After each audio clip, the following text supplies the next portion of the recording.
In this video, I'm going to show you how you can easily find someone's reposts on TikTok.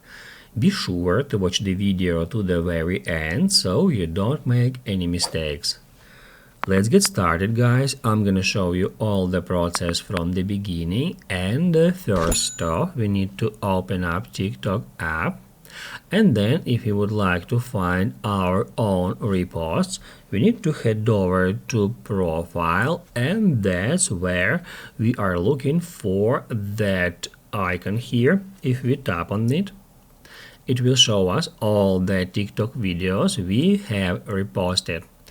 However, if you would like to see someone else's reposts on TikTok, first off we need to head over to their profile.